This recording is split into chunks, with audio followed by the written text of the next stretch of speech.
இது வந்து பார்த்தீங்கன்னாக்கா, ஒரு பிளேட்டே வந்து ரூ. 5 தான் செலவாகுது. இது நம்ம வீட்டிலேயே பண்ணிடலாம். இது வந்து தள்ளுவண்டி கடை சுண்டல் மாரி அந்த டேஸ்ட்டுக்கு நம்ம பண்ணிடலாம். அது எப்படி பண்ணலான்றதை இந்த வீடியோவில் பார்த்துலாம். இது மொத்தமே 4 நிமிஷம் வீடியோ தான், ஃபுல்லாக பாருங்கள். இதுக்கு தேவை 3 தக்காளி எடுத்திருக்கேன், 5 வெங்காயம் மீடியம் சைஸ் எடுத்திருக்கேன். அதுக்கப்புறம் வந்து பார்த்திங்கனாக்கா வெள்ளை பட்டாணி வந்து 8 ஹவர் ஊற வச்சுருக்கேன். 8 ஹவர் ஊறிச்சுனா போதும், கரெக்டாக இருக்கும். இந்த ஊறின பட்டாணியை நல்லா கழுவி எடுத்துக்கலாம். ரொம்ப சிம்பிள், இது நம்ம வீட்டிலே பண்ணிடலாம். அது எப்படி பண்ணலான்றதை பார்த்துடலாம். இது மொத்தமே 4 நிமிஷம் வீடியோ தான், ஸ்கிப் பண்ணாமல் ஃபுல்லாகவே பாருங்கள், அப்போ தான் உங்களுக்கு புரியும். இப்போ நான் வந்து அந்த 8 மணி நேரம் ஊற வச்சேன் அந்த வெள்ளை பட்டாணியை வந்து நல்லா கழுவி எடுத்துக்கிட்டேன். இதை வந்து நம்ம குக்கரில் போட்டு வேக வச்சுக்கலாம். இது வந்து பார்த்திங்கன்னா நான் வந்து ஒரு 5 பேருக்கு தேவையான சுண்டல் நான் பண்ணியிருக்கேன். இது 300 கிராம் எடுத்திருக்கேன். இது நம்ம ரொம்ப சிம்பிள், வீட்டிலே பண்ணிடலாம். இப்போ அந்த 300 கிராம் நான் அந்த வெள்ளை பட்டாணியை 8 மணி நேரம் ஊற வச்சதை நல்லா கழுவிட்டு குக்கரில் போட்டு 3 விசில் வந்து வச்சு எடுத்துக்கிட்டேன். இப்போ வந்து பார்த்திங்கனாக்கா ஒரு பாத்திரம் வச்சு எண்ணெய் ஊற்றிக்கிட்டேன். அந்த வெங்காயம் தக்காளியை நம்ம வந்து பார்த்திங்கனாக்கா நம்ம மிக்சியில் போட்டு நான் அடித்து வச்சுருக்கேன். அதை அரிஞ்சு கட் பண்ணி அதை வந்து இது கூட நம்ம ஆட் பண்ணிக்கலாம். இதோ பாருங்கள், இது நான் மிக்சியில் போட்டு அடித்து வச்சுருக்கேன். வேறு எதுவுமே இதில் ஆட் பண்ணல. அந்த வெங்காயம் தக்காளியை மட்டும் மிக்சியில் போட்டு அடித்ததை நான் இந்த இதில் ஆட் பண்ணியிருக்கேன். வேறு எதுவுமே ஆட் பண்ணலை. இது வந்து பார்த்திங்கன்னா அந்த பச்சை வாசனை போகிற வரைக்கும் நல்லா வந்து வதங்கணும். ஹை ஃப்ளேம் வைக்கக்கூடாது, லோ ஃப்ளேம்லேயே இருக்கட்டும். கரெக்டாக வந்து பார்த்திங்கனாக்கா ஒரு 10 நிமிஷம் நல்லா வதங்கணும். இதில் நம்ம வேறு எதுவுமே ஆட் பண்ணல.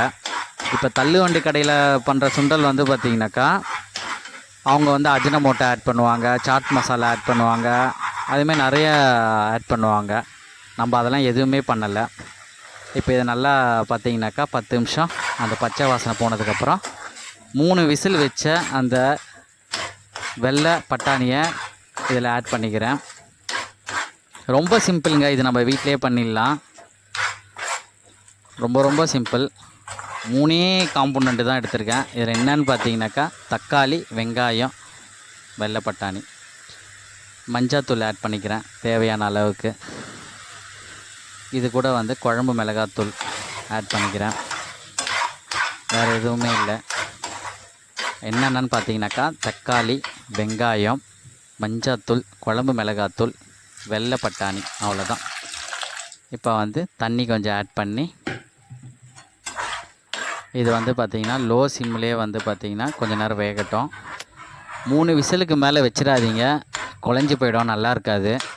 அதனால் அந்த 3 விசில் தான் கரெக்டாக இருக்கும். ரொம்பவும் வந்து தண்ணி ஊற்றிடக்கூடாது, தண்ணி வந்து அளவோடு ஊற்றிக்கலாம். பாருங்கள், ரொம்ப சிம்பிளுங்க. இது நம்ம வீட்டிலையே பண்ணிடலாங்க. நீங்களும் ட்ரை பண்ணி பாருங்கள், அதே டேஸ்ட் இருக்கும். அவங்களாச்சும் வந்து சாட் மசாலா ஆட் பண்ணுவாங்க, அஜினமோட்டோ ஆட் பண்ணுவாங்க, இன்னும் சம் மசாலாஸ்லாம் அவங்க ஆட் பண்ணுவாங்க. நம்ம எதுவுமே ஆட் பண்ணல, ஆனால் அதே டேஸ்ட்டு கொண்டு வரும். ஆனால் லோ ஃப்ளேம்லேயே பண்ணணும், ஹை ஃப்ளேம் வச்சா நல்லா இருக்காது, அந்த டேஸ்ட்டு வந்து சேஞ்ச் ஆகிடும். இதோட மொத்த செலவே வந்து பார்த்திங்கனாக்கா ஒரு பிளேட்டுக்கு 5 ரூபீஸ் தான் செலவாகுது, 5 ரூபா செலவு தான் ஆகுது. இதை வந்து நம்ம கமர்ஷியலாகவும் பண்ணிக்கலாம், வெளியவும் சேலும் பண்ணலாம். அதுக்கு தான் இந்த சிம்பிளான இந்த ரெசிபி உங்களுக்கு வீடியோ எடுத்து போட்டிருக்கேன். நம்ம இப்போ இறக்க போகிறோம், அதனால் அதுக்கு தேவையான அளவுக்கு உப்பு போட்டுக்கலாம். உப்பு வந்து ஃபஸ்ட்டு போடாதீங்க, இறக்க சொல்ல மட்டும் போட்டுக்கோங்க. ஏன்னா வந்து ஃபஸ்ட்டு போட்டிங்கன்னா அந்த டேஸ்ட் வராது. எப்போயுமே வந்து சுண்டல் வந்து நம்ம இறக்க சொல்ல தான் உப்பு ஆட் பண்ணிக்கணும். இது நீங்களும் ட்ரை பண்ணி பாருங்கள், ரொம்ப சிம்பிளுங்க. இதோட மொத்த செலவே ஒரு பிளேட்டுக்கு 5 ரூபா தான் செலவாகுது. பாருங்கள், ரொம்ப டேஸ்ட்டாக இருக்குது. நம்ம வந்து வெளியே சாப்பிட்ற டேஸ்ட்டே இருக்குது. இந்த வீடியோ வந்து ஃபுல்லாக பார்த்து நீங்களும் ட்ரை பண்ணி பாருங்கள், ரொம்ப ஈஸிங்க. ஓகே, பார்க்கலாம், பாய்.